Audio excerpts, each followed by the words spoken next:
Lonely rancher Weds fat young widow for a bet. On their first night together she shocked him.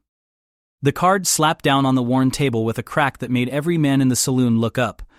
Jack Morrison pushed his hat back and grinned at the faces staring at him through the cigarette smoke. He had just bet his entire fall cattle earnings on a hand of poker, and now his friends wanted more. Pete Sullivan leaned back in his chair, boots crossed on the table. "You ain't got the guts, Morrison. $500 says you won't do it." "Do what?" Jack asked, though he knew Pete well enough to smell trouble coming. "Marry that widow woman, the one who just moved into the old Henderson place." Pete's grin widened. "Clara Hayes. Word is she's looking for a husband, being alone with that boy of hers." The other men laughed, but Jack felt his jaw tighten. He had seen Clara Hayes once at the general store. A soft woman with kind eyes and a child clinging to her skirts. She was heavier than most women in town, and he had heard the cruel whispers that followed her. But there was something about the way she held her head high despite the stares that stuck with him. "That ain't funny, Pete. $500 says you won't propose to her by Sunday." Pete pulled out a roll of bills and slammed it on the table. "You're always talking about needing help on that ranch of yours. Well, here's your chance to get a wife and make some easy money." Jack's ranch was struggling. 3 years of drought had nearly broken him, and he was barely holding on.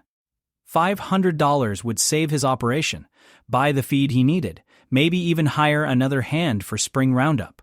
But marrying a woman for a bet felt wrong in ways he could not quite name. The saloon went quiet. Every eye was on him. "You scared, Morrison?" Pete asked. "Scared of a fat widow?" Something hot and angry flared in Jack's chest. He thought of his empty house, the silence that aided him every night since his parents died.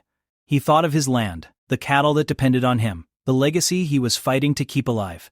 And he thought of Clara Hayes walking through town with her chin up while people whispered and pointed.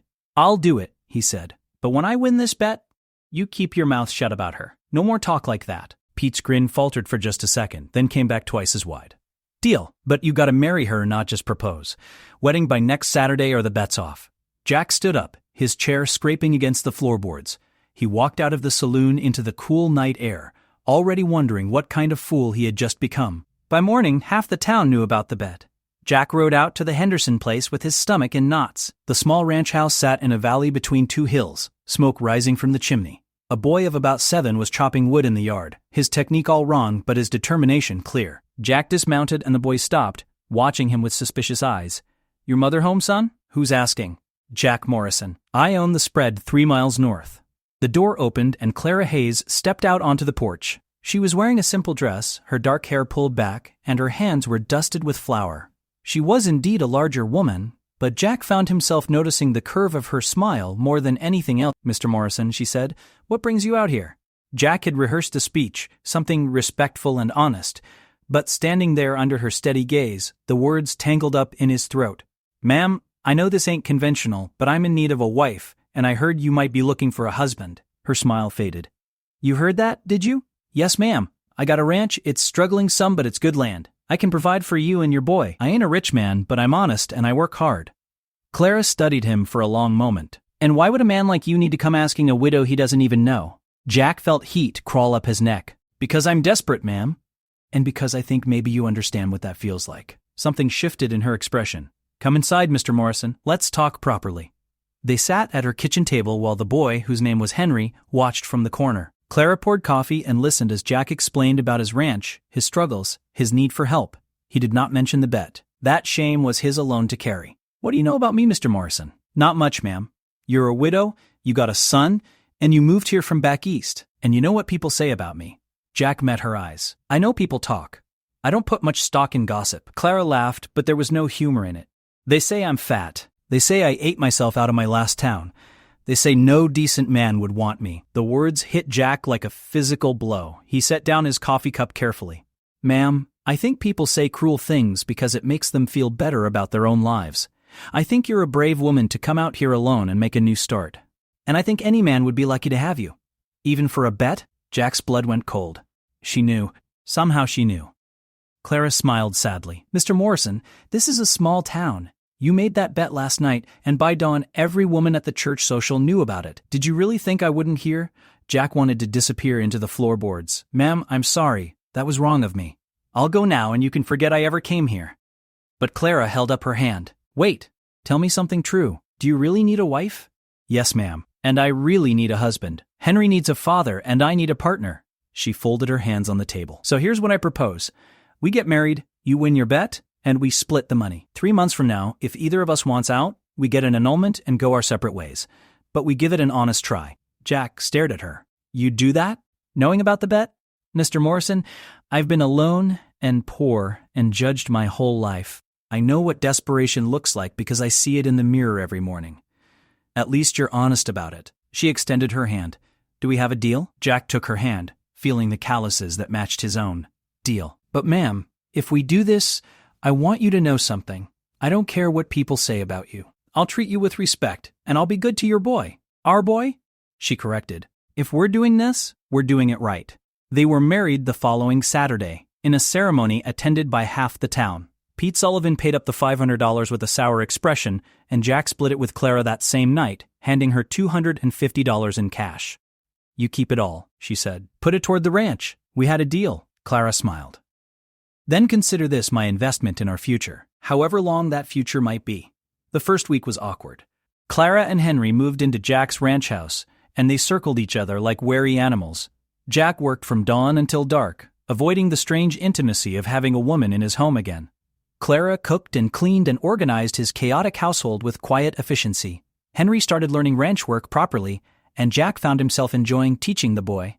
But at night, Jack slept on the sofa while Clara took his bedroom. They had not discussed it, but it seemed like the right thing to do. This was a business arrangement, nothing more. On their 7th night as husband and wife, Jack came in late from mending fence. He was exhausted and filthy, and he found Clara waiting up in the kitchen with a plate of food warming on the stove. You don't have to do that, he said. I know. Sit down and eat. They sat in comfortable silence while Jack ate. Finally, Clara spoke. This isn't working, Jack. His fork stopped halfway to his mouth. You want out already? No, she said, but we can't keep living like strangers. You're sleeping on a sofa in your own house. I'm tiptoeing around like a guest. Henry doesn't know if he should call you sir or pa. We need to figure out what we actually are to each other. Jack set down his fork. What do you want us to be? Clara looked at him steadily. I want us to be partners. Real partners. I want to help with the ranch, not just cook and clean. I want Henry to have a father who teaches him and cares about him. And I want to sleep in the same room as my husband, even if we're not ready for more than that yet. The directness of her words took his breath away. All right, he said. Partners. That night, they moved his things back into the bedroom. Clara had already made up a bedroll on the floor for herself, but Jack wouldn't hear of it. You take the bed. I'll take the floor. We'll both take the bed, she said firmly. It's big enough. We're adults, and we're married. We can share a bed without it meaning anything more than what we're ready for. So they did. Jack lay on one side and Clara on the other, with what felt like miles of space between them. The room was dark and quiet except for the sound of their breathing. Thank you, Clara said softly, for giving this a real chance. Thank you for taking a bet on a desperate fool. She laughed and the sound was warm in the darkness. We're both desperate fools, Jack. Maybe that's why this might actually work. Jack smiled into the dark and closed his eyes, feeling something like hope for the first time in years. The next morning, everything changed. Jack woke to find Clara already dressed and standing by the window. The sun was just starting to rise, painting the sky in shades of gold and pink. Come here, she said. I want to show you something. Jack climbed out of bed and joined her at the window. She pointed to the eastern pasture where his cattle were grazing. What am I looking at? Count them, she said. Jack counted, then counted again. There were more cattle than there should be, at least a dozen more. I don't understand. Clara turned to face him, and her expression was serious. Jack, I need to tell you the truth about why I came west. I didn't just leave my old life behind. I ran from it. His chest tightened. What did you do? My husband, Henry's father, was a rich man. A cruel man. She wrapped her arms around herself. He used to beat me, said terrible things. He told everyone I was crazy, that I ate because I was mentally unwell. The doctors believed him. They wanted to put me in an asylum. Jack felt anger rising in him, hot and fierce. He hurt you. Yes. And when he died, I thought I was free. But his family tried to take Henry from me. They said I was an unfit mother. They had money and lawyers and influence. She looked up at him. So I took what was mine and I ran. The cattle, Jack said slowly. They're yours. They were my husband's. Now they're mine. I've been moving them west in small groups, hiding them on different properties, paying people to keep quiet. She gestured to the window. Those are the last of them. I brought them here last night while you were sleeping. Jack's mind was racing. You stole cattle. I took what belonged to me, what I earned by surviving 15 years with that man.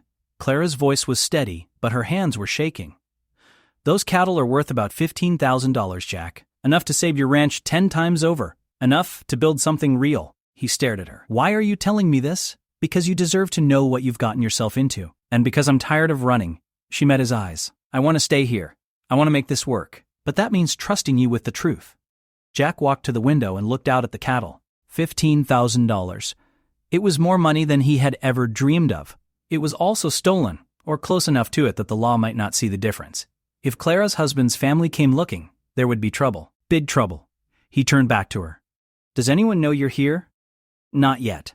But they'll figure it out eventually. Rich people always do. Jack thought about Pete Sullivan and his cruel jokes. He thought about the people in town who whispered about Clara. He thought about the bet that had brought them together and the strange partnership they were building.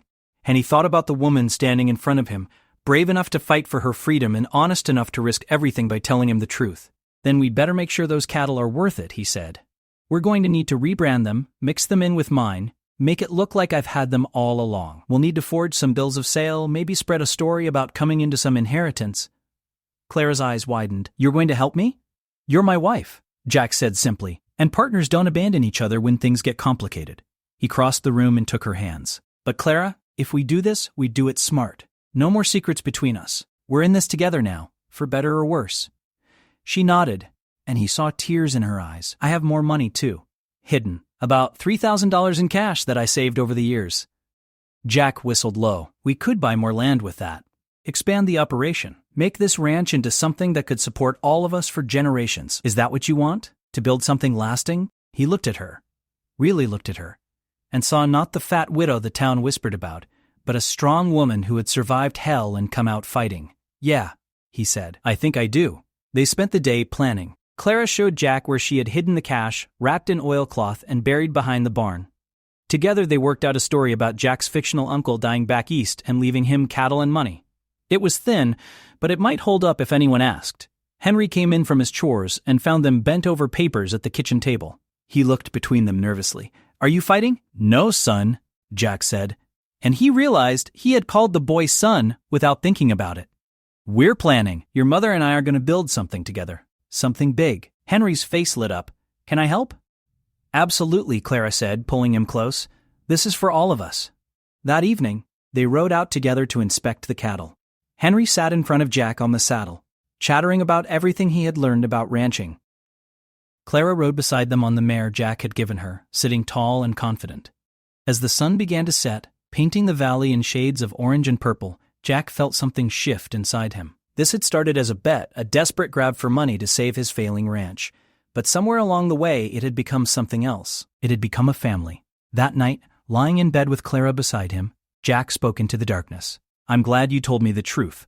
I'm glad you didn't run, she replied. He reached out and found her hand under the covers.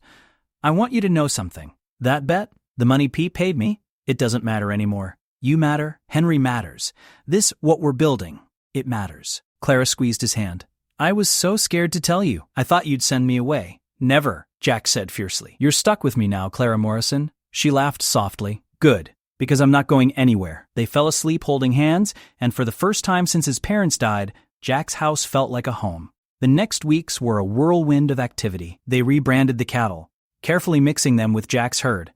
Clara proved to have a sharp mind for business, helping Jack negotiate better prices at market and finding ways to cut costs without sacrificing quality. Henry thrived under Jack's teaching, growing more confident and capable every day. The town gossip about their sudden marriage faded as people saw them working together. Clara's cooking became legendary at church socials, and Jack found himself fielding questions from other ranchers about his sudden good fortune. He stuck to the uncle story, and most people seemed to accept it. But Jack could not shake the feeling that they were living on borrowed time. Somewhere out there, Clara's former husband's family was looking for her. Somewhere, the truth was waiting to catch up with them. One night, about 6 weeks after Clara's revelation, Jack rode into town for supplies and found Pete Sullivan waiting for him outside the general store. Morrison, Pete said, his voice cold. We need to talk. Jack tensed. What about? About those new cattle of yours. Pete stepped closer. Funny thing, I was talking to a cattle buyer from back east last week. He mentioned a wealthy widow who might have relocated some livestock without proper documentation. Said her husband's family is offering a reward for information. Jack's hand moved to his gun, but Pete held up his hands. Easy now. I ain't turned you in. Yet. What do you want, Pete? I want in. Whatever you and that wife of yours are running, I want a piece of it. Give me $1,000 and I keep my mouth shut. Jack's mind raced. $1,000 would hurt, but it was better than losing everything. Or he could deal with Pete another way. The thought shocked him with its violence, but he did not push it away. I'll need time to get the money together, Jack said carefully. You got 3 days. Pete smiled, but there was no warmth in it.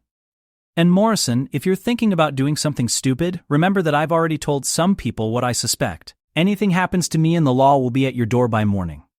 Jack watched Pete walk away, feeling the weight of the world settling on his shoulders.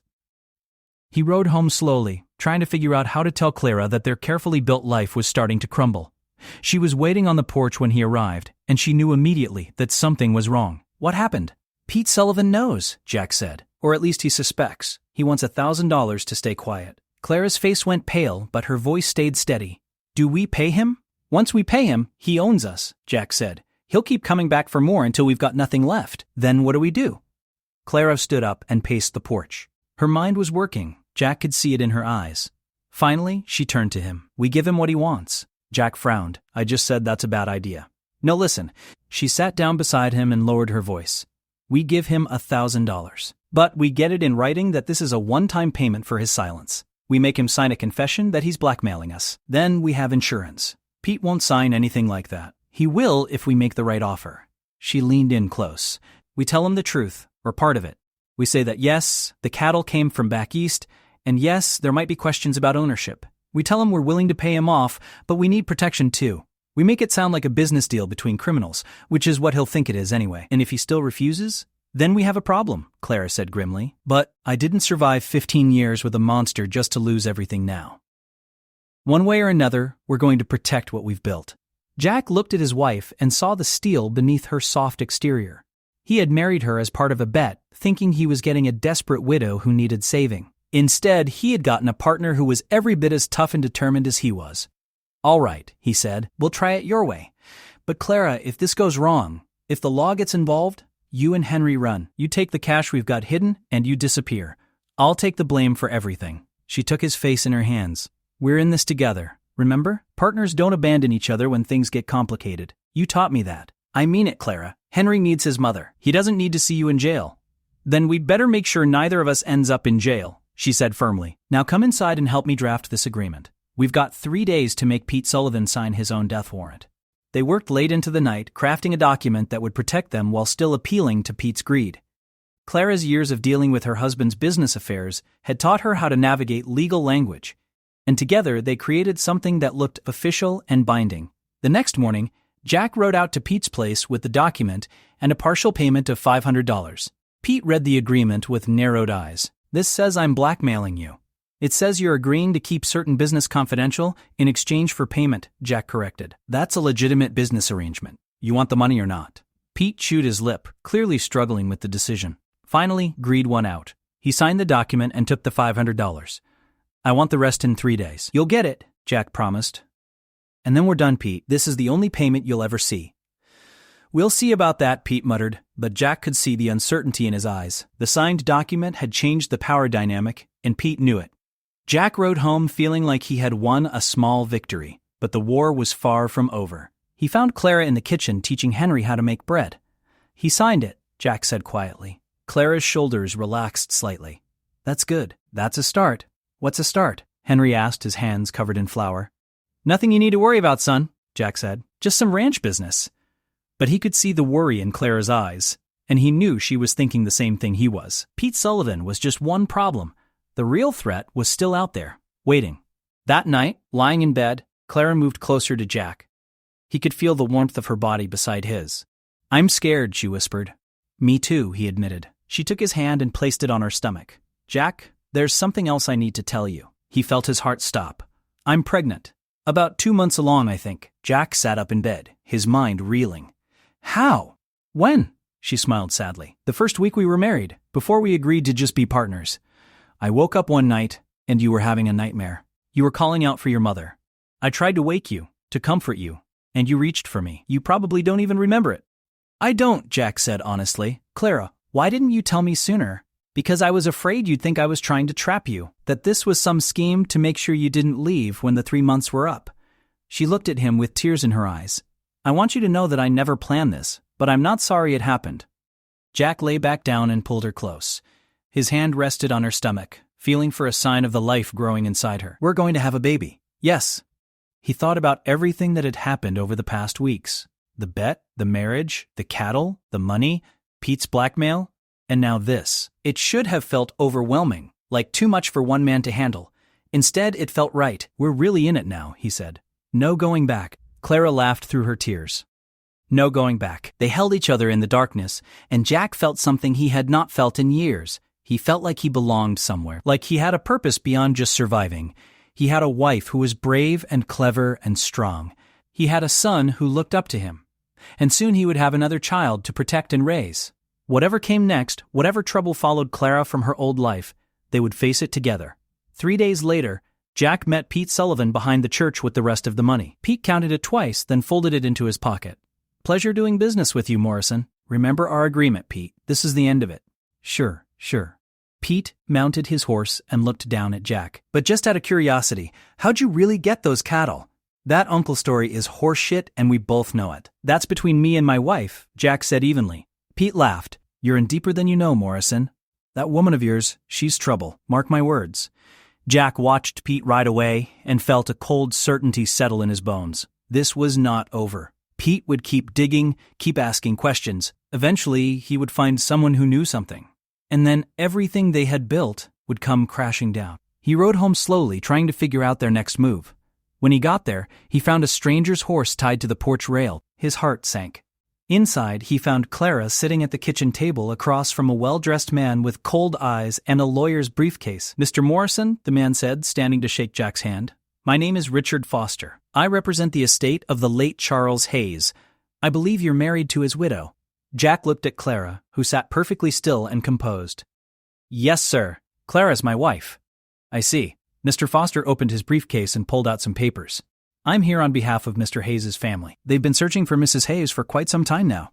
There are some legal matters regarding the estate that need to be resolved. What kind of legal matters? Jack asked, sitting down beside Clara and taking her hand. Matters of theft, Mr. Morrison. Charles Hayes owned considerable property, including a substantial herd of cattle. When Mrs. Hayes left, she took certain assets that did not belong to her. My husband is dead, Clara said, her voice calm but firm. Everything he owned passed to me and our son. That's not quite accurate, Mr. Foster said smoothly. Your husband's will left everything to his family, with only a small provision for you. The cattle you removed from the property were part of the estate. Show me the will? Clara demanded. Mr. Foster produced a document. Clara read it carefully, her face pale but her hands steady. This is a forgery. Charles told me he left everything to Henry and me. This isn't his signature. Forgery is a serious accusation, Mrs. Morrison. So is theft, Clara shot back. And I'm not a thief. I took what was mine. The situation was clear now. Charles Hayes' family had fabricated a will to steal Clara's inheritance, and now they were using the law to get it back. It was clever and cruel, and if they succeeded, Clara would lose everything, including possibly her freedom. Jack stood up. Mr. Foster, I think you should leave now. I'm afraid I can't do that. Mr. Foster pulled out another document. I have a warrant for Mrs. Morrison's arrest on charges of grand theft. The local sheriff will be here shortly to take her into custody. Clara's hand tightened on Jack's. Her face was white, but her eyes were fierce. Over my dead body. That can be arranged, Mr. Foster said coldly, and Jack saw his hand move toward his jacket. Jack's gun was out faster than thought, the barrel pointed directly at Foster's head. Don't even think about it. Mr. Foster froze. This is assault, Mr. Morrison. You're only making things worse. Maybe so, but you're not taking my wife. Jack's voice was steady despite the rage burning in his chest. Now put whatever you've got in that jacket on the table. Slowly. Foster carefully removed a small pistol and placed it on the table. Jack picked it up and stuck it in his belt. Here's what's going to happen, Jack said. You're going to get on your horse and ride back to wherever you came from. You're going to tell the Hayes family that Clara isn't here and you couldn't find her. And you're going to forget you ever came to this ranch. They'll send someone else. They'll send the law. Then we'll deal with the law when it comes. But you, Mr. Foster, you're leaving right now. Foster stood slowly, gathering his papers. This isn't over. No, Jack agreed. I don't suppose it is. After Foster left, Clara collapsed in her chair. Her whole body was shaking. They found us. I knew they would, but I hoped we'd have more time. How long do we have? Jack asked. A day, maybe 2, before he reports back and they send the sheriff. She looked up at him with desperate eyes. We need to run, Jack. Take Henry and the money and disappear. No. The word came out harder than he meant it, but he did not take it back. We're not running, Clara. We're going to fight this. How? They have lawyers and money and a fake will. What do we have? We have the truth. And we have each other. Jack knelt beside her chair. Listen to me. I've been thinking about this ever since you told me about the cattle. We need to go on the offensive. We need to prove that Will is fake and expose what the Hayes family is trying to do. How do we do that? We need a lawyer of our own, someone who specializes in estate law, someone who isn't afraid of rich people. Jack stood up and paced. And we need evidence. Letters from Charles, documents, anything that proves he intended to leave everything to you. I have some things, Clara said slowly. Letters he wrote me, a copy of our marriage certificate, some business documents he signed. I kept them hidden with the money. Good, that's a start. Jack pulled her to her feet. We're not going to let them take you, Clara. I promised you we were partners, and partners protect each other. But Jack, if this goes bad, if they arrest me, you could lose everything. The ranch, your reputation, your freedom. Maybe you should let me go. Take Henry and raise him as your own and tell everyone I ran off. He cupped her face in his hands. Do you really think I could do that? Do you think I could stand by and watch them drag you away? She searched his eyes. When did this stop being about a bet? I don't know, he admitted. Somewhere between you telling me the truth about the cattle and you telling me about the baby. Somewhere in all the nights lying beside you and all the mornings waking up knowing you were there. He kissed her forehead gently. I married you for money, Clara, but I'm keeping you because I love you. She started to cry, and he held her while she sobbed against his chest. When she finally pulled away, her eyes were red but determined.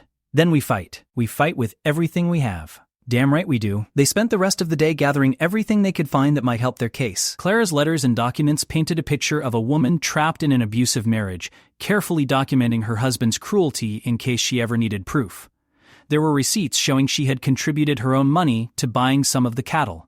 There were letters from Charles promising to provide for her and Henry. It was not enough to guarantee victory, but it was a start. That night, Jack rode into town and found the best lawyer he could afford, a tough old woman named Margaret Sullivan who had no relation to Pete and no love for wealthy men who beat their wives.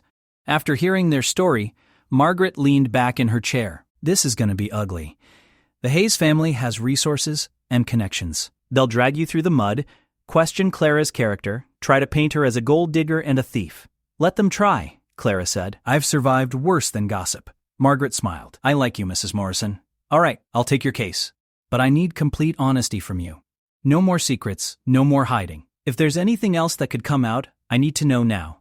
Clara and Jack exchanged a look. Then Clara told Margaret everything. The beatings, the escape, the cattle, the money, even the bet that had started their marriage. Margaret listened without judgment, taking notes. When Clara finished, Margaret set down her pen. You've been through hell, girl, and you came out fighting. I respect that. She looked at Jack. And you, Mr. Morrison. You sure you want to tie yourself to this? If we lose, you could lose your ranch and end up in jail for harboring a fugitive. She's my wife, Jack said simply, and I protect what's mine.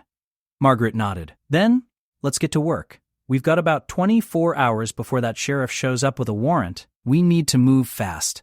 They worked through the night, preparing their defense and crafting a counter-narrative. Margaret sent telegrams to contacts back east, digging into Charles Hayes' background and looking for anything that might discredit the forged will. Just before dawn, a telegram came back. Margaret read it and smiled grimly. We've got something. Charles Hayes was being investigated for fraud when he died. Turns out he had a habit of forging documents and cheating business partners. There are 3 separate lawsuits pending against his estate. That's perfect, Jack said. It establishes a pattern. It's a start, Margaret agreed. But we need more. We need to show that the will is definitely fake and that Clara had a legitimate claim to the property. I know someone who might help, Clara said quietly. Charles's former secretary, a woman named Elizabeth Martin. She knew everything about his business, including his real will. If I could find her, she might testify. Where is she? Last I heard, she was in Denver, but that was months ago. Margaret looked at the clock. We don't have time to track her down before the sheriff arrives. But if we can delay the arrest, maybe convince him there are questions about the warrant, we might buy ourselves a few days. How do we do that? Margaret grinned. Leave that to me. I've been practicing law in this territory for 30 years. I know every trick in the book.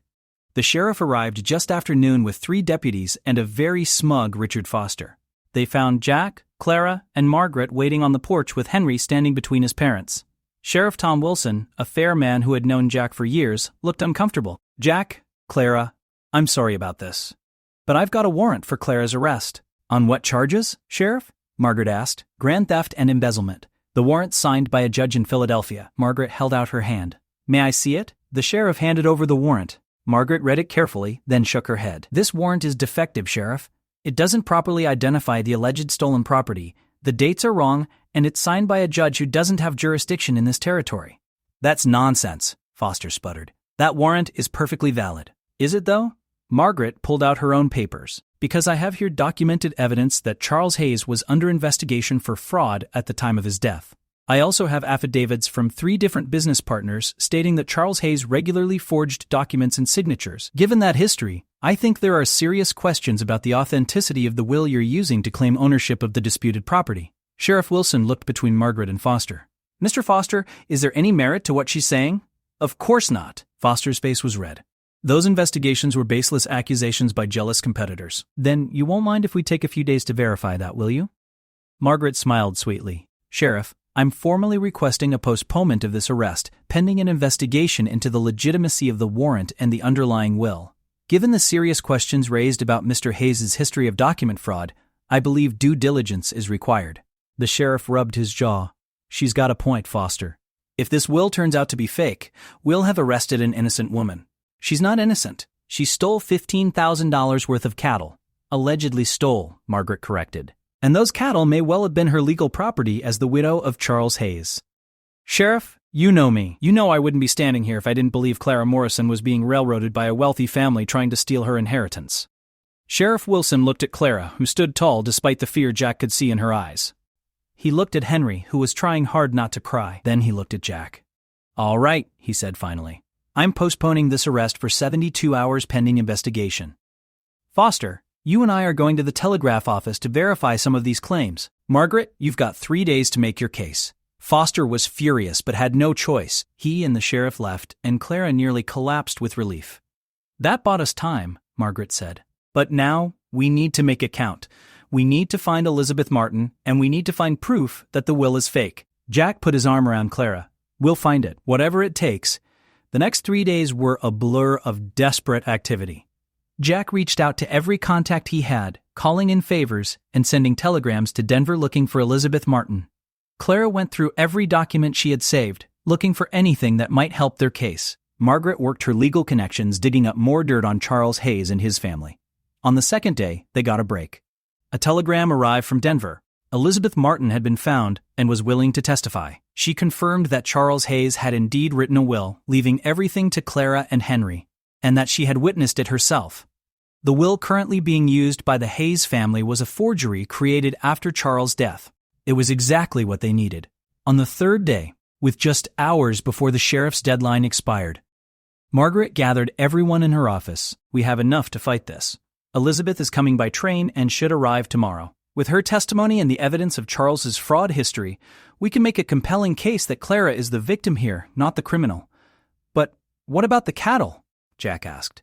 Even if we prove the will is fake, can they still charge her with stealing them? That's trickier, Margaret admitted. Technically, even if Clara believed they were hers, removing them from the property before the estate was settled could be considered theft. But given the circumstances, given the abuse she suffered, and the fake will, I think we can argue she had reasonable cause to protect her assets. So we might win? We might, Margaret said carefully, but it's going to be a fight. The Hayes family won't give up easily. Let them come, Clara said fiercely. I'm done running. That evening, Jack found Clara standing in the pasture watching the sunset. The cattle grazed peacefully around them, unaware of the battle being fought over their ownership. Thank you, Clara said as Jack joined her, for believing in me, for fighting for me. You'd do the same for me. Yes, I would. She leaned against him. Jack, no matter what happens tomorrow, I want you to know that these past months have been the happiest of my life. You and Henry, this ranch, building something together. It's everything I ever wanted. It's not over yet, he said. We're going to win this. But if we don't, she continued, if the worst happens and they take me away, I need you to promise me something. Anything. Don't let them take Henry. Raise him as your own. Teach him to be a good man like you. Clara, promise me, Jack. He pulled her close. I promise. But it's not going to come to that. The next morning, they all gathered at the courthouse. Elizabeth Martin had arrived overnight, and Margaret had prepared their case. The Hayes family lawyers were there in force, and the courtroom was packed with curious townspeople who had heard about the drama. The judge, an elderly man named Clarence Mitchell, called the proceedings to order. This is a preliminary hearing to determine if there is sufficient cause to proceed with charges of grand theft against Clara Morrison. Mr. Foster, present your case. Foster stood and laid out the Hayes family's version of events. Clara had married Charles Hayes, waited for him to die, then stolen a substantial portion of his estate and fled west. They had a will proving the property belonged to the Hayes family, and they wanted justice. When he finished, Margaret stood. Your Honor, this is not a case of theft. This is a case of a wealthy family attempting to defraud a widow out of her rightful inheritance. With your permission, I'd like to call Elizabeth Martin to the stand. Elizabeth was a severe-looking woman in her 50s who spoke with quiet authority. She testified that she had worked for Charles Hayes for 12 years and had witnessed firsthand his abuse of Clara. She described the beatings, the cruel words, the systematic isolation. And she confirmed that Charles had written a will leaving everything to Clara and Henry, which she had witnessed and notarized. Foster tried to discredit her, suggesting she had been bribed or was lying to help Clara, but Elizabeth did not waver. Why should we believe you over the documented will we have? Foster demanded. Because I was there when Charles Hayes wrote his real will, Elizabeth said calmly. And I was there when his brother Robert Hayes broke into the office after Charles died and destroyed it. I saw him forge the new will with my own eyes. The courtroom erupted. The judge banged his gavel for order. This is a serious accusation, Miss Martin. You're saying you witnessed document forgery? Yes, Your Honor. Robert Hayes knew his brother intended to leave everything to Clara. He couldn't let that happen. So he destroyed the real will and created a fake one. Do you have any proof of this? Elizabeth opened her bag and pulled out a piece of paper. Before he destroyed it, I managed to save one page of the original will. I've kept it hidden all this time, afraid of what the Hayes family might do if they knew. She handed the paper to the judge. He examined it carefully, comparing it to the will Foster had submitted. After a long moment, he looked up. This signature is clearly different from the one on the will Mr. Foster has provided. He turned to Foster. It appears you've been presenting a fraudulent document to this court. Foster's face went white. Your Honor, I had no knowledge that the will was fake. The Hayes family provided it to me. That may be, but this hearing is over. The judge banged his gavel. All charges against Clara Morrison are dismissed. Furthermore, I'm ordering an investigation into the Hayes family for fraud and forgery. Sheriff, you'll take Mr. Foster into custody pending that investigation. The courtroom exploded with noise. Jack grabbed Clara and held her tight while she sobbed with relief. Henry wrapped his arms around both of them, and for a moment they just stood there. A family that had fought against impossible odds and won. But the celebration was short-lived. As they left the courthouse, they found Pete Sullivan waiting for them on the steps. Well, he said. Looks like you got lucky, Morrison, but I still know things. I still have questions. And I'm thinking people might pay good money for answers. Jack felt Clara tense beside him. He looked at Pete and saw the greed and malice in his eyes, and he knew this man would never stop. He would keep digging, keep threatening, keep trying to profit from their misfortune. Margaret stepped forward. Actually, Mr. Sullivan, I don't think you'll be doing any of that. She held up a document. This is the blackmail agreement you signed with Jack Morrison. It's a full confession of attempted extortion. I've already filed it with the sheriff. Pete's face went red. That was a private agreement. There's no such thing as a private agreement to commit crimes, Mr. Foster. Margaret smiled. You demanded money in exchange for silence about alleged criminal activity. That's blackmail, and it's illegal. You'll be facing charges of your own soon enough. Pete looked between them, his mouth working soundlessly. Then he turned and fled down the street. Jack watched him go. Is he really going to be charged? Probably not, Margaret admitted. But he'll be too scared to bother you anymore. And his reputation in this town is finished. No one does business with a known blackmailer. That night, the Morrison family celebrated at the ranch. Henry was allowed to stay up late, and Clara cooked a feast. They sat around the table together talking and laughing, and Jack felt a contentment he had never known. After Henry went to bed, Jack and Clara sat on the porch watching the stars. We actually did it, Clara said. We beat them. We did. Jack took her hand. And now we get to keep building our life together. No more running, no more hiding, just a ranch, a family, and a future, Clara said softly. She placed his hand on her stomach, which was just starting to show. And soon, one more Morrison to add to the mix. Jack kissed her, really kissed her, for the first time since their wedding night. When they pulled apart, she was smiling. You know, she said, I thought you married me for a bet. But somewhere along the way, this became real.